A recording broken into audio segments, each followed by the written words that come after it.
श्रीमद् भागवत गीता तृतीय अध्याय कर्मयोग श्लोक नंबर 30 यानी 30। मयि सर्वाणि कर्माणि संन्यस्य अध्यात्म चेतसा निराशीः निर्ममः भूत्वा युध्यस्व विगतज्वरः। मयि मुझ में सर्वाणि सब तरह के कर्माणि कर्मों को संन्यस्य पूर्णतया त्याग करके अध्यात्म पूर्ण आत्मज्ञान से युक्त चेतना से निराशी लाभ की आशा से रहित निष्काम निर्ममः स्वामित्व की भावना से रहित ममता त्यागी भूत्वा होकर युध्यस्व लड़ो विगत ज्वर आलस्य रहित। अतः हे अर्जुन अपने सारे कार्यों को मुझ में समर्पित करके मेरे पूर्ण ज्ञान से युक्त होकर लाभ की आकांक्षा से रहित स्वामित्व के किसी दावे के बिना तथा आलस्य से रहित होकर युद्ध करो। तात्पर्य यह श्लोक भगवत गीता के प्रयोजन को स्पष्टतः इंगित करने वाला है। उसका जो एक सार्थकता है कि क्या कारण था भागवत गीता, क्या वजह थी भगवान को इस रूप में आने की, स्पष्ट इंगित करता है।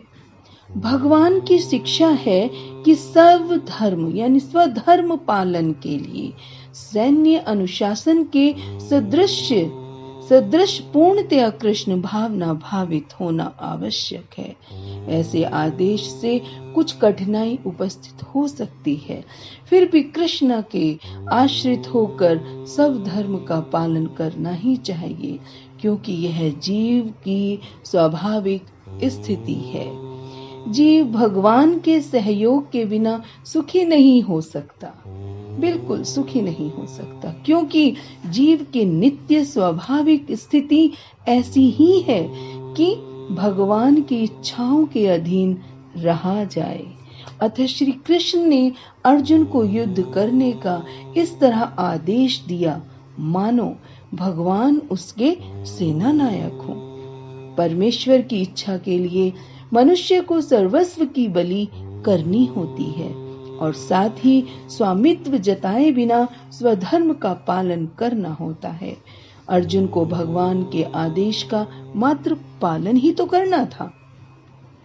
परमेश्वर समस्त आत्माओं के आत्मा है, अतः जो पूर्णतया परमेश्वर पर आश्रित रहता है, या दूसरे शब्दों में कहें जो पूर्णतया कृष्ण भावना भावित है, वह आध्यात्म चेतस कहलाता है। क्या कहलाता है? आध्यात्म चेतस। निराशी ही का अर्थ है स्वामी के आदेशानुसार कार्य करना, किंतु फल की आशा किंचित न करना। कोषाध्यक्ष अपने स्वामी के लिए लाखों रुपए गिन सकता है, किंतु इसमें से वह अपने लिए एक पैसा भी नहीं चाहता। इसी प्रकार मनुष्य को यह समझना चाहिए कि इस संसार में किसी व्यक्ति का कुछ भी नहीं है, सारी वस्तुएं परमेश्वर की हैं। मयि अर्थात मुझ में का वास्तविक तात्पर्य यही है। और जब मनुष्य इस प्रकार से कृष्ण भावना अमृत में कार्य करता है, तो वह किसी वस्तु पर अपने स्वामित्व का दावा नहीं करता। यह भावना अमृत निर्मम अर्थात मेरा कुछ नहीं है कहलाता है। यदि ऐसे कठोर आदेश को जो शारीरिक संबंध में तथा कथित बंधुत्व भावना से रहित है, पूरा करने में कुछ झिझक हो तो उसे दूर कर देना चाहिए।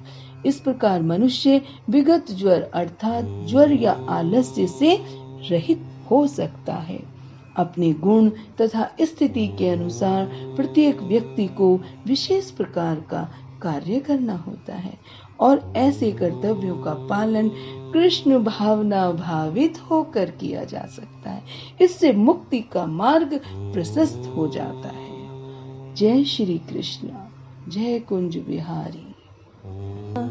नाथों के नाथ मेरे श्री नारायण, श्रीनाथ नारायण सुदेवा।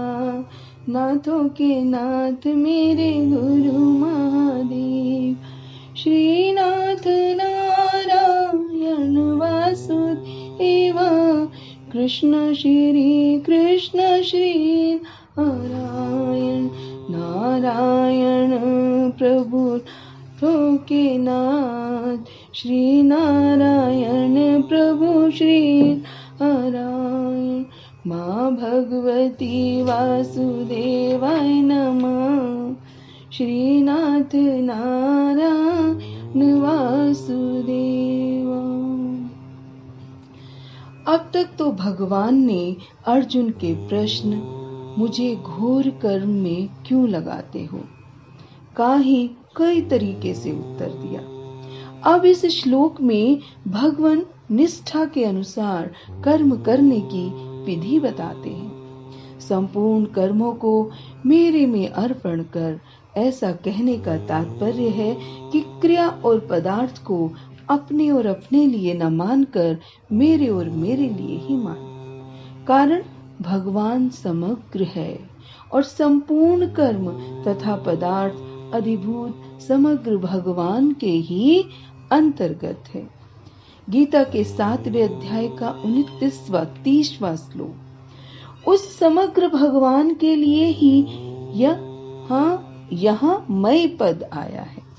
इस श्लोक में मई सर्वाणि कर्माणि सनन्यस्य पदों में भक्ति योग की, अध्यात्म चेतसा पद में ज्ञान योग की और निराशीर निर्ममो भूत्वा युद्धस्य विगत ज्वरः पदों में कर्म योग की बात आई है। उदाहरण के लिए एक व्यक्ति किसी सेवा समिति में मन लगाकर सेवा कार्य करता है, पर जब कोई उसका आदर करता है या उसे पुरस्कार देता है तो उसे उसमें रस आ जाता है, अच्छा लगने लगता है। यह उसमें कमी हुई।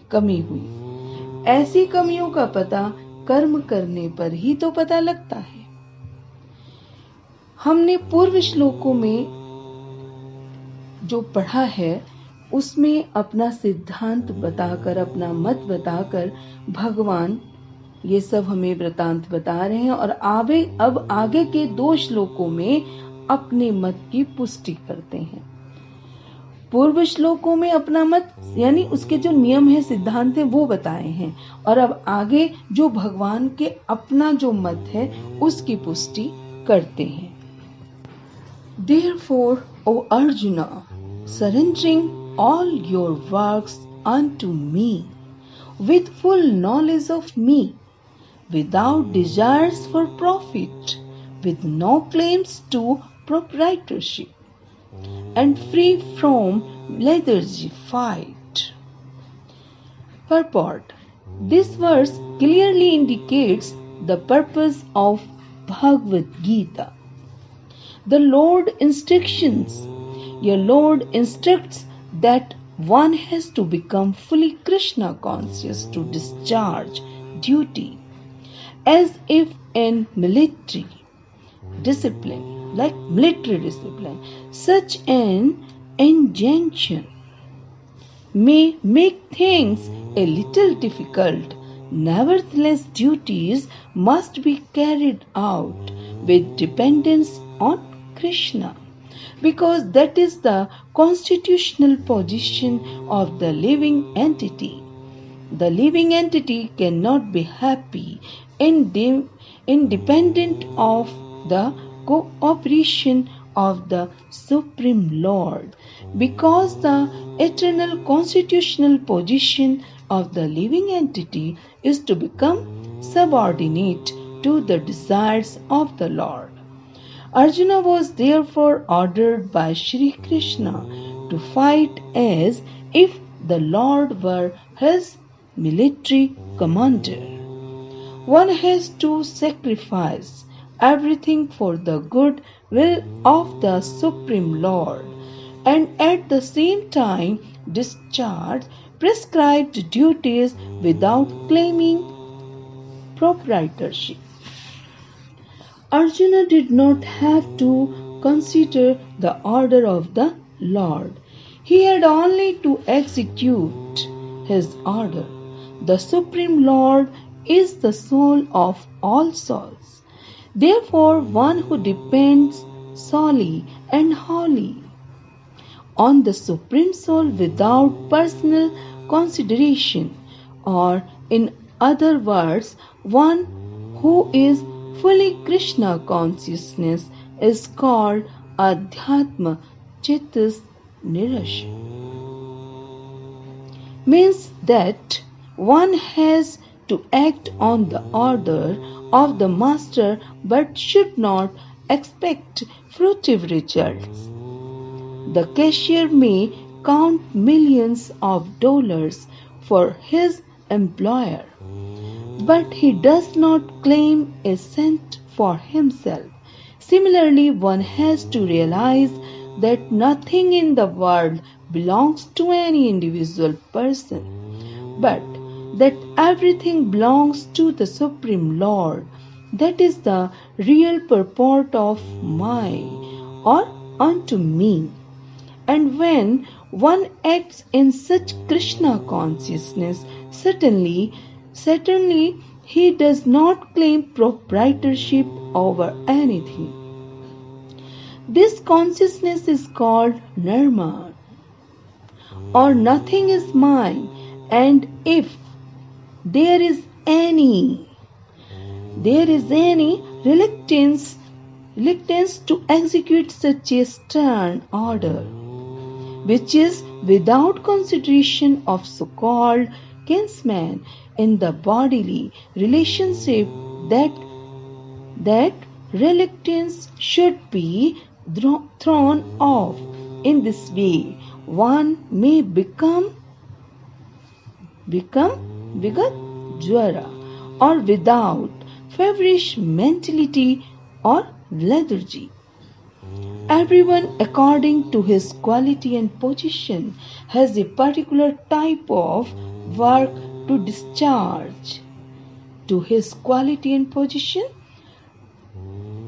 has a particular type of work to discharge, and all such duties may be discharged in Krishna consciousness, as described above, that will lead one to the path of liberation. Om Namo Bhagavate Vasudevaya Namaha.